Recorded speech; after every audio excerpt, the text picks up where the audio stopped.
Alright, so real quick, we're going to break down basically what's happening in this point from an objective view. This is a game between Damage and Houston Heat at PSP West Coast Open 2014. But this layout is a slow, kind of more pocket layout, very heavy break shooting layout, and a lot of options up the middle with all the tall stand-ups and bunkers towards that X and whatnot.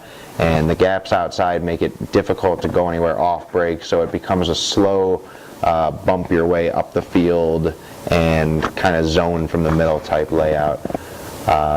So yeah, I'm going to basically just let this play and show you who's kind of doing what for what reason and who has the ball, and break down, you know, what guys could win this point or why somebody does what they do to win this point. 5 seconds.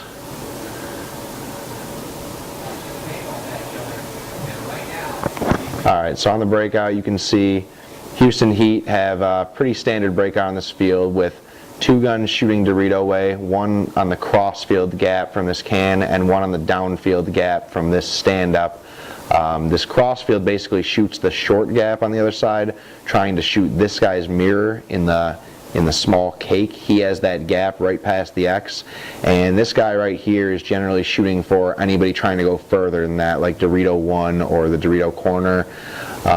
Once these guys are in here, this guy is probably going to just maintain control heads up or duck up the field into one of these upfield center cans and continue shooting that way, and it's going to free up this guy's gun to shoot snake way.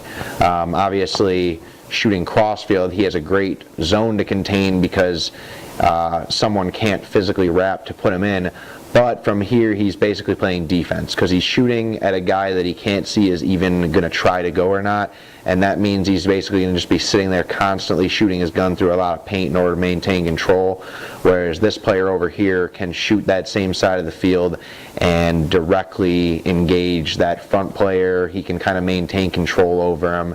He can watch to see if that player is even trying to go or if he's slow playing. This player over here is basically at the back center at this field. Although he's on the D side, he has the best crossfield gaps on all these snake bunkers and moves into the snake. So you'll generally see this player stay snake way all game on both sides of the field, unless something drastic goes down on one of the sides where they have to insert one way or the other. So basically the same breakout for Damage, as you can see.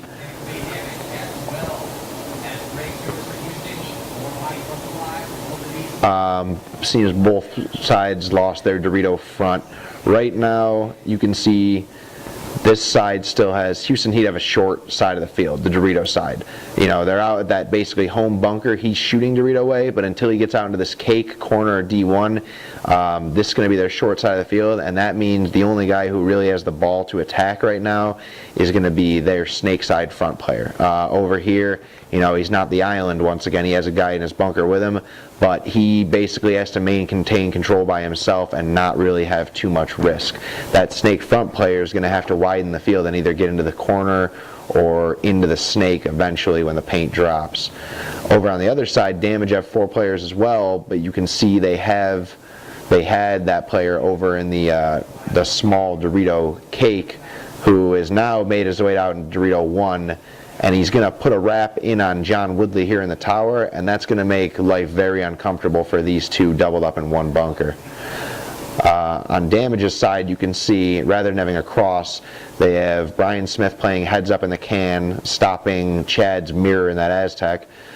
Jason's playing heads up knowing that he doesn't have anybody further than his mirror, so you can see he's directly engaging downfield on the edge of his mirror, and probably trying to put a lot of bounce shots into this can just to put more pressure or possibly get a shot on that player's insert player, on that Houston Heat insert player.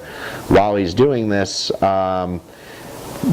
Dorito player is either going to look for shots on these guys pent up back here, or he's going to start wrapping until he can pinch this guy in out of his bunker and either make this guy switch off or leave his lane so he can begin moving up the Dorito side. Lastly, you have Chad here, who is shooting a crossfield zone. I'm not sure if he knows that Houston Heat is only as wide as the tower. He doesn't really have to shoot in front of these Dorito 1 or 2. But it's better than nothing, and it's better than risking a gunfight downfield to regain dominance. So at this point, he's basically just adding an extra gun behind Jason's gun downfield Dorito side in case Jason were to be put in.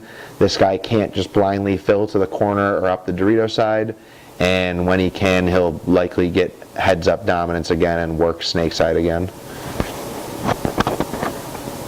So yeah, you can see him kind of working his bunker. He's throwing bounce shots at this pin, just basically probing and hiding his body from snake side.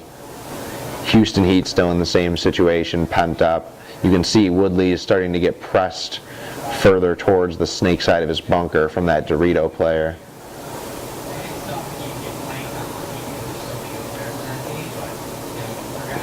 Jason is moving upfield right here because he had dominance downfield. So he wants to get a little bit closer and really bully these guys stuck in the Dorito side.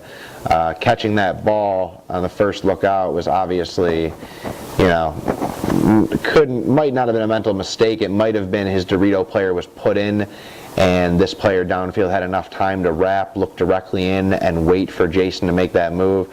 But it is a costly death because now you're basically depending on either Chad to shoot crossfield, and that's going to take away his ability to continue tacking forward, or you're going to have this Dorito player maintain his dominance on the wrap rather than trying to continue up the field and look for crossfield kills. So you'll see that's what's going to happen. Brian in this can is basically going to keep doing his thing, rocking off snake side. There's the kill from that can. He decided to force a move through there, and Brian must have just rolled back on the gap. It looks like that other Dorito player was killed. Woodley was killed out of this tower from that Dorito player wrapping. A lot of chaos just went down since both sides just lost their Dorito player. I believe this is a 2-on-2 now between damaged guys in the tower and the snake over here, and Heat guys with this can guy who just filled to the snake corner and that one Dorito tower.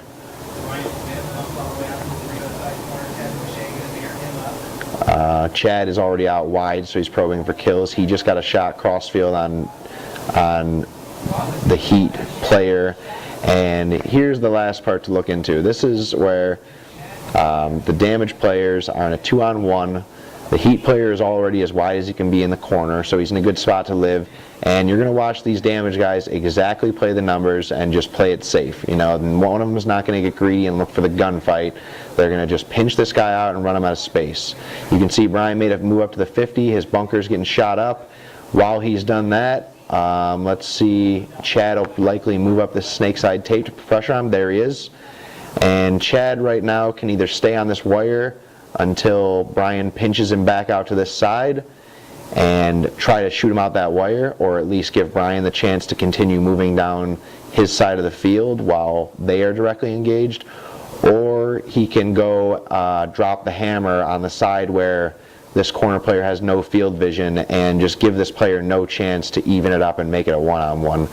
And knowing Chad, who's a game-closing player, that's exactly what he does.